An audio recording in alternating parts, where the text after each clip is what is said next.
I'm Kristen Robinson, the owner of Care Design. Welcome to my top 10 takeaways from Social Media Bootcamp Part 2. So hopefully you read Part 1 and saw some of the cool takeaways. Now I'm going to go into the other 5 takeaways. One of my takeaways is you don't know everything.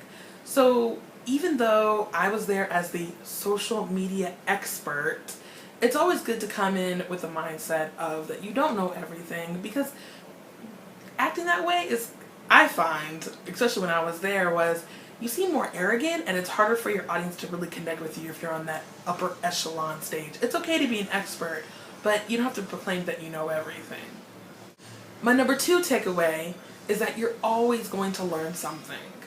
I always come in the mindset of I'm going to learn something even though I am the expert. And I have to laugh at this because at my table I had two young women who were going on and on about Snapchat, which I will admit I don't know much about. But after I eavesdropped on their conversation, I learned quite a bit about Snapchat.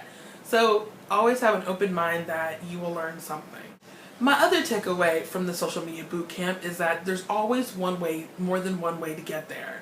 And that's the case with social media. As a social media marketer, it's so hard because there's so many different ways to accomplish the same goal.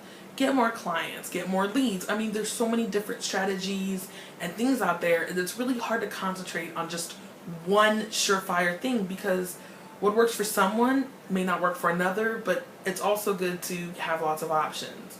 So one takeaway I found out was, yes, it's okay, more than one way to get there, and it may seem overwhelming, but better to have a lot of options, like at a buffet, and you could pick and choose what works for you, than to have very meager options at all.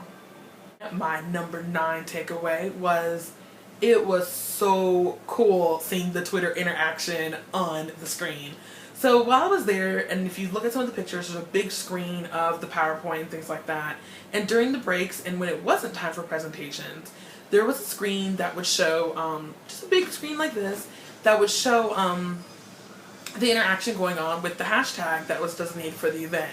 And it was so cool to see people just conversating, the conversations, the mentions, the tweets, the retweets, the questions. It was just so great to see all the engagement live in real time.